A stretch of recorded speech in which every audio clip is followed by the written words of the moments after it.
Aditya sir तुम्ही घाबरले ना मी सर. सारे माफ पण करते. इतक्या जोरात कोण चावतं यार? मग तुम्ही कशा पायी असं लपून छपून घाबरले ना मी. असं घाबरल्यावर काय करावं एखाद्या माणसानं. ते जाऊ द्या, तुम्ही मीटिंगला गेला होतात ना, तुम्ही इकडं काय करताय? माझं सोड, तुला काय झालं ते सांग. मला काय झालंय?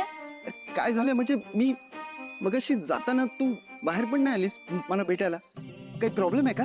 मी कशा पायी बाहेर येऊ, कशा पायी भेटू तुम्हाला? अरे म्हणजे अनुष्का मॅडम होत्या की तिकडं, तुमची होणारी बायको. मग त्या होत्या ना तुम्हाला निरोप द्यायला.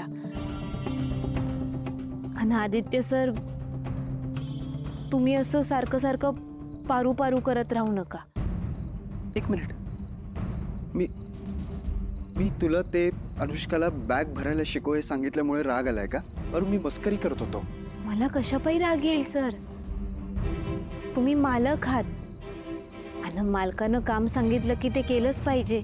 अरे नोकर आहे ना मी. अरे यार तू नको पारू प्लीज यार, तुला मी किती वेळा सांगितलं नको यार हे नाटक. पारू, यू माय फ्रेंड यार, तू माझी मैत्रीण आहेस.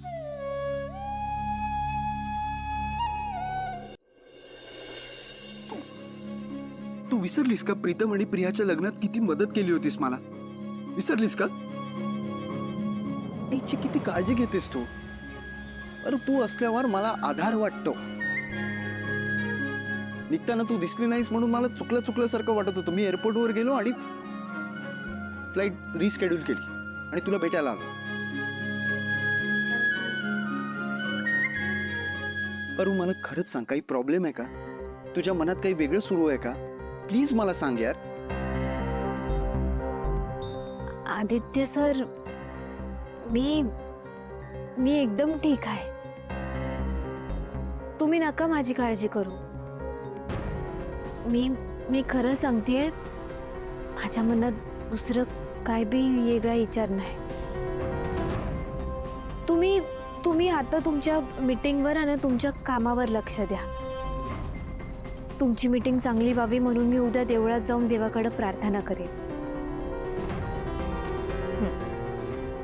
तुला माहितीये का, मी आजपर्यंत असं लपून छपून कधीच कोणाला भेटायला नाही आलं.